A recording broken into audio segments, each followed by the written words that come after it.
Okay, welcome back. Here we are with the newly whitened Apple IIgs. It's whiter than ever, thanks to RetroBrite. Okay, thanks to another idea, or in this case it's actually a company, retrofloppy.com, which is a company that pretty much caters to the data transfer business. Going from old equipment to new, in this case an Apple II. So basically what their business is all about is being able to transfer data from an obsolete format to a more modern format, such as this Windows XP machine. And that's why they have a variety of different accessories and software and whatnot to make this all possible. They sell cables that allow you to connect an Apple IIgs, for example, to a modern PC with a USB port over a null modem connection. So, all right, where do we start? Well, I've already installed the software on my Sony Vaio. It's called ADT Pro, and I purchased the cable from retrofloppy.com. They also sell floppy diskettes if you need them, but I happen to have around 200 unused, brand new in-box 1.44 meg floppy diskettes. Whenever I see floppy diskettes at the local thrift shops, which I visit at least once a week, I pick them up. And usually I score pretty big in finding bulk packs of diskettes, and I buy those too. So I got pretty fortunate that way. Because the 1.44 megabyte floppies can be formatted as 800K floppies on the Apple II, and on any PC for that matter, there is no need whatsoever to dig up a cache of 720K or 800K floppies. Like these here. These are also, they bought these new in box, but they're not as reliable. They're older, and they're harder to find, for that matter. All you got to do to make a 1.44 megabyte diskette format as a 720 and read as a 720 in a more modern system with a 1.44 meg drive is to block this size detection hole right here with a piece of Scotch tape. I tested this theory on one of these diskettes, and it worked. So I was able to read it on my Mac as a 720K diskette. Cool. Okay, now, the first thing we need to do is, of course, install ADT Pro. What we're going to be doing here is transferring data not from the Apple II to the Vaio, but from the Vaio to the Apple II. Yes, you can do it, and I've done this before. If you saw my video featuring the Apple IIc, you'll know how it's done. But if you haven't, and you're just getting started now, if you're starting off on an Apple II, congratulations, you have a machine that has a very overwhelming amount of third-party support, even to this day, and community support in the Apple II forums, which I'm not a member of at the moment, but I used to be years ago. The good thing about the Apple II is that Apple cranked these suckers out by the barrelful, by the truckload. School districts all across the land were buying these up like wildfire, and during the 1980s, and even into the 90s when they were still, up until the day they were discontinued. Now, unfortunately, the Apple IIs are getting harder to find because school districts dumped most of them into large containers, and they were sent overseas and dumped into the landfills of Africa and China. Unfortunately, that is the fate most of the Apple IIs have taken, but a few people preserved the Apple IIs for us to enjoy today. Okay, so it's because of all that, the amount of support and the amount of forum activity, that I recommend the Apple II to anyone looking to dabble in vintage computer technology, because they're easy to get still, relatively. They're not outrageously expensive, but they're getting so. A system like this one is probably worth around $200 on the high end. That's including the mouse, floppies, monitor, the whole system, the whole shebang. If you're one of those people who doesn't like CRT monitors, or you get one that's bad, unfortunately, that will affect the value. The CRT really does add to the machine's value because it is exactly what the machine would have been used with when it was new. Fortunately, I have a CRT that is in beautiful condition, has no flaws of any kind. Alright, so that covers the collectability aspect and the availability aspect. But if you want to get software for your Apple II, don't go on eBay unless you must have the box. And even if you do, count on the software not working. I recently bought a copy of Print Shop from someone I knew, and he last knew that it worked. Unfortunately, it doesn't work. The discs have gone bad. These floppy disks do have a shelf life, unfortunately. I would say about 20 years. After about 20 years, in an adequate storage environment, they pretty much go to hell. And I mean, I have some that are 30 years old that still work, but that's the exception, not the norm. And that's where programs like ADT Pro come in handy, because with ADT Pro, you can boot the machine forever, as long as you have access to a computer. And, well, a Windows XP machine, for example, and above. I've used this software on my modern-day i7 MacBook Pro, and it worked great. All you need is the right cabling, and that's where a retro floppy comes in. They have the cables you need for any Apple II, and I'm getting winded. So let's go ahead and, well, I'm making this longer than it needs to be. Yeah. Okay. I've already tested this out. It does work. I made myself a copy of the Print Shop for Apple IIgs. The Apple IIgs is a lot like the other versions, only it offers color printing, a mouse interface, more options, and it's just plain better. Okay. There's a game that I happen to really love. It's called Zany Golf. And I can get Zany Golf if I look hard enough. There's a website called Apple2Online.com, which has hundreds of disk images for Apple II titles that you may remember from your childhood. Or if you're a child or a younger person, say like 14 years old or so, you're going to find software that your parents may have used, and so on and so forth. I'm going to just look for the, I'm going to do this alphabetically. We're going to look for Zany Golf software T to Z. Let's see what we come up with. Zany Golf was only available on the Apple IIgs initially, but it was ported to MS-DOS, and the DOS version sucks. It really does suck. It doesn't have the sound that the Apple version has. I don't see it here. I'm going to do a Google search for it. Zany Golf. And I'm going to do the image search.2mg. It's a little word on images. The 2mg files are for the Apple II. The IMGs, are they IMGs or are they DSKs? The DSKs are for, yeah, DSK is for the sub 2GS models. The screenshots are here.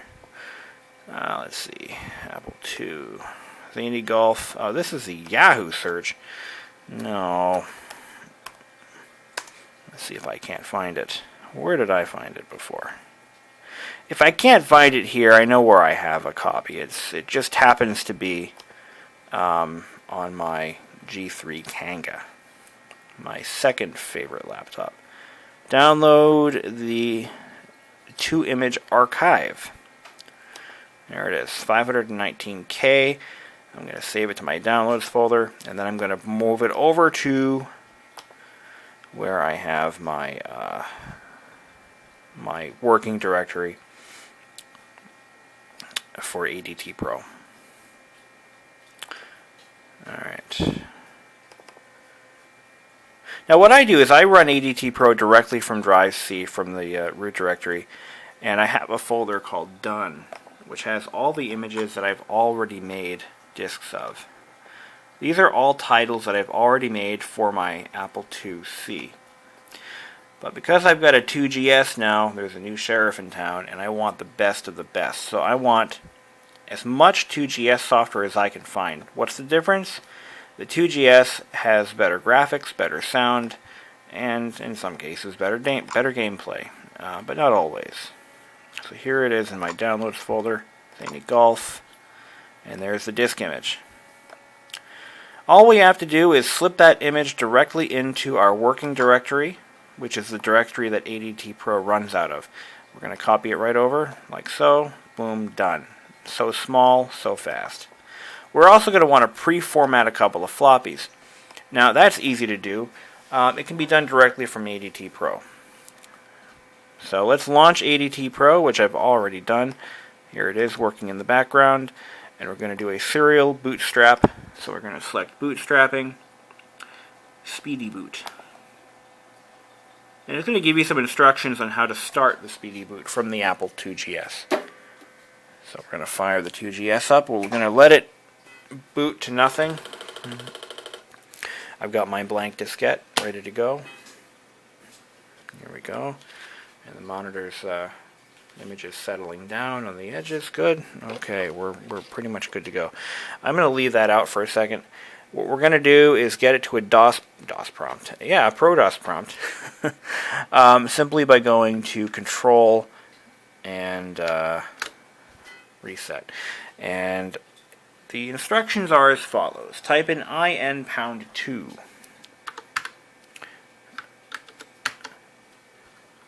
Okay, there we go. Then it asks me to type in Control A, which brings up a question mark, and type in the disk location. I believe it's 14B. And I actually don't know what that does. Anyway, once I've done that, yeah, that's not the disk location, I'm sorry. It could be the port number that it's looking for. I don't know. I'll have to look at that. You're going to get some matrixy looking stuff on screen, and it's going to start the bootstrapping process. This does take a minute or two. But, hey, it's better than waiting for shipping on a disk that may not work that you bought on eBay for too much money. Am I right? Okay, we've booted our machine successfully. Now, to format a diskette, you simply pop it into the drive, and I'm not going to format it because I've already done so. But, just for the sake of this video, yes, he's doing another ADT Pro demonstration. Well, you know what? They're fun to do, because it's fun to do, you know. Alright, so where am I going? Format. It's going to do a quick scan of your drives, and it will show you what's currently inserted. You're going to see your RAM disk, that's where we're booted from, and I/O error, which is the 5¼ inch, which is empty, and a blank drive, which is, or blank disk, because that's what the label is on the disk. It's in the drive. Okay, got it. It's a 1600 block diskette. Okay, we're going to do escape, and we're going to hit receive. Receive is going to show you, if you hit return on the file name prompt, it's going to show you everything in your working directory. And we're going to find a little file called Zany Golf, and there it is, and hit return. Then we have to put it somewhere, so it's going to ask us where do we want to put it. Well, I want to put it on slot 5, drive 1, which is my diskette drive. And it's going to start transferring it. Again, 1600 blocks over a null modem cable. It does take a little while. So just have some patience and let it do its thing. And it's actually going to show you a blue progress bar on the host machine, as you see here. Within about, a minute or two, we'll have a bootable version or copy of Zany. If everything goes swimmingly well, you'll get this message. Now it's time to test the fruit of your labor. I almost said loins. That ain't right. Anyway. Shut her down. Wait about a second or two. And turn her back on again. Okay. If everything goes to plan, it'll boot right up. And you'll be playing golf like a pro in no time. Or making stupid greeting cards for your grandma. Either way. I'm looking at you, Print Shop Pro.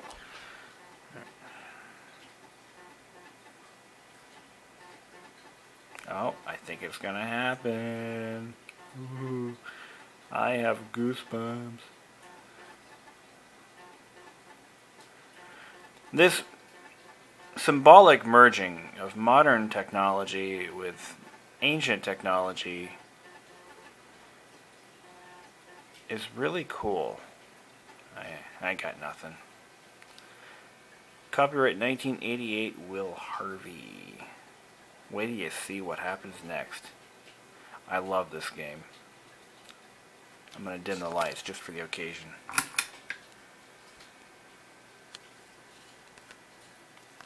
The suspense is killing me. Ah.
I have a theory that the original music track was created by Mark Mothersbaugh of Devo fame.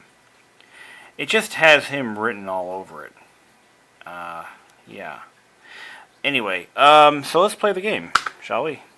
You have to press 1. Windmill Hole. Now, this game is played both with the mouse and with the arrow keys. On the PC version, I believe it is only compatible with the arrow keys on the keyboard. And the PC version doesn't have that really awesome intro. It has the animation, which is really sluggish, and it has maybe like a few PC speaker sounds, but that's about it. Okay, here we go. And the gameplay sucks. Even on a 486.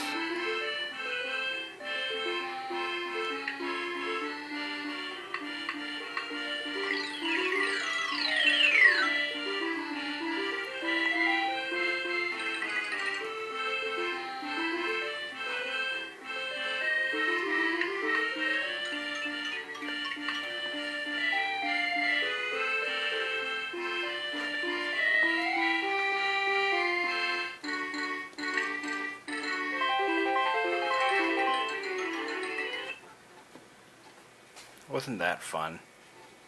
Hamburger Hole is our next game. This chair sucks. Anyway.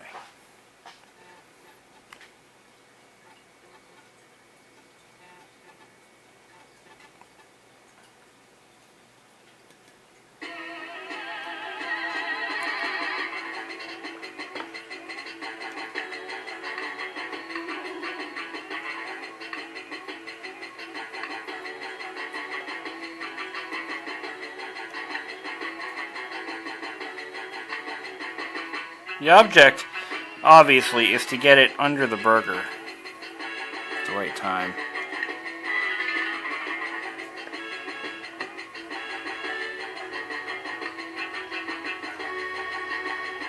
Okay, I owe this to you guys.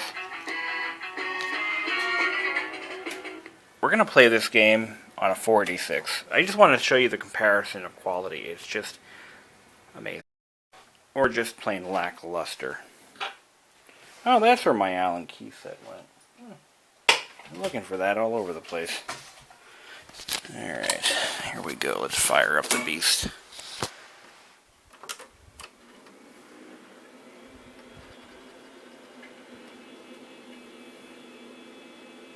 I haven't used this machine in so long.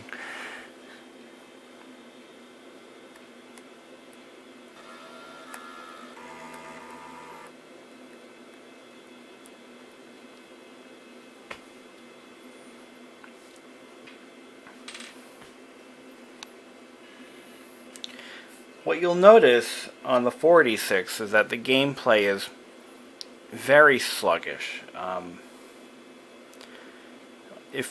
It's almost unplayable, it's so bad. I don't remember if it does use the mouse or not. I'll have to see what it uses. I thought it used keyboard commands, but I'm not really sure. It's been a while.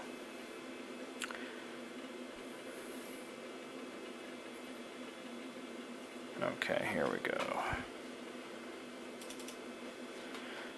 And it has nothing to do with the fact that I'm running it within Windows 3.1 either. And, where is it? Oh, there it is. This is it. This is the DOS version.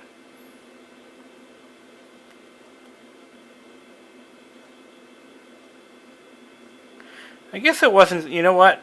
It's not, you know what the problem is? The game doesn't compensate for CPU speed. I played this on, what was it? I think I played this on a, I don't know what machine I was using it on, but the game was really bad. Okay, so it does use the mouse. Here we go. I forget what I was running it on. But because the game doesn't compensate for processor speed, this is how it is. It was designed to run on like a 386. But that game is over just as quick as it started. Now this game actually has the DOS version has copy protection, and it wants you to type in the code, which I don't have. But I believe this game was unlocked. So let's type in Birdie. So it's going to... A lot of games in the 1980s were made this way for copy protection. So the idea was, if you copied the game, you wouldn't give your friend the owner's manual, and you wouldn't have the wherewithal to make a photocopy of it. So, yeah. But look at that. Look at that hamburger. She bouncing. Wait a minute. Let's look at that ketchup bottle again. Oh. It looked like something from the Hugh Hefner's house. Anyway, look at that. Okay. How am I supposed to beat that burger? I guess I did.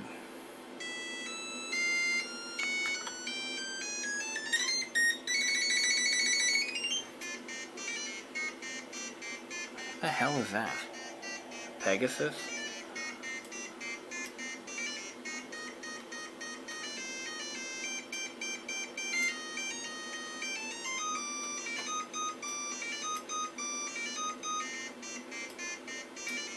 Oh!